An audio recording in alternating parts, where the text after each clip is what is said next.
And action. So, Mr. James, Is it rolling? Yes.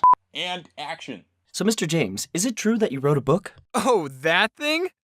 Yes, the rumors are true. One afternoon, I was just thinking to myself, why aren't I a published author yet? So I just jotted down some notes and doodles, and then I thought, people should pay money for this. So, it's just a bunch of pictures? No, I added words too. It's a collection of stories and opinions of mine, some of which I've already made into videos, and some that are completely original new stories. Like one chapter is all about the science fair, and yeah, it is the same story I used in the YouTube video, but I also go more in depth with the story, and I draw new pictures.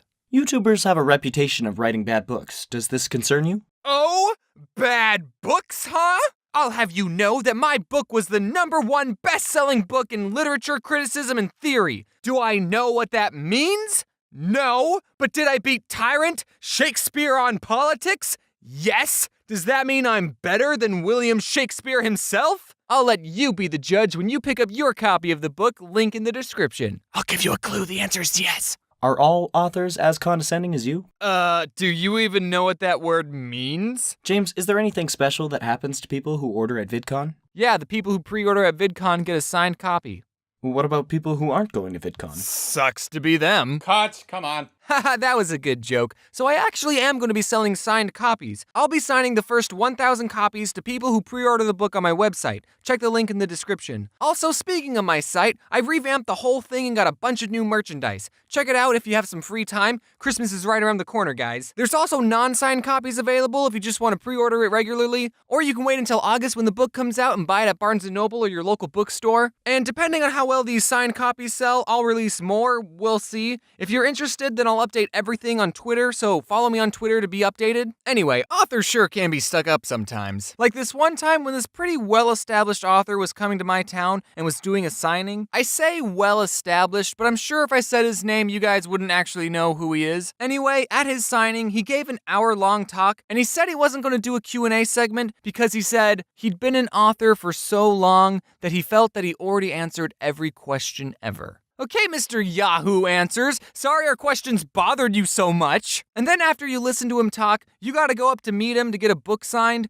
but he was the most stereotypical, I'm too good for you celebrity I've ever seen. When you got to his table, he didn't say anything to you, and if you wanted a picture, he wouldn't even look up at the camera. So my family has this picture of all of us standing and smiling next to this guy just looking down reading a book. So I will follow in that author's footsteps and only take pictures with fans while signing my book and looking like this. Contrast to that when I met Stephen Pastis. Pastis? I should have looked up how to say it. He's the creator of a comic strip called Pearls Before Swine, and all you need to know is that his comics are in the newspaper and he's really great. He came to visit Arizona and I was 15 at the time, so I was making stick figure comics, and I wanted to impress Stephen, so I got out my ruler and protractor and I very carefully drew this comic. How was your run? Well, let's just say Justin is all pooped out. What happened?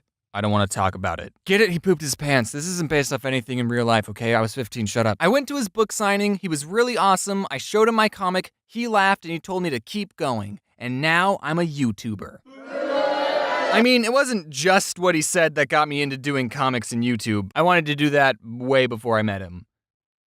Anyway, he was nice. Ironically enough, I was never a fan of reading, and I think a big part of it was that teachers forced you to read books you didn't want to read. So if this book becomes the next Romeo and Juliet or Grapes of Wrath, and teachers make their students write book reports on this book, then I'll make it easy for all of you. In the description of this video, I will create an already completed book report for this book. Now, I know what some of you are thinking. James, won't the teachers know if all the book reports are the same? Yes, they will, which is why I added some blank spaces for you to put in your own words. It's sort of like a Mad Lib that you turn in for homework. And this book report doesn't even have to be on my book. You can use it for any book. So if you have a book report due tomorrow, then check the link in the description. Trust me, you'll get at least an 80%. You know, the people who already pre-ordered this book are pretty ballsy. They don't even know what this book's about. For all they know, it could have just been a single picture of me laughing at all the money they gave me.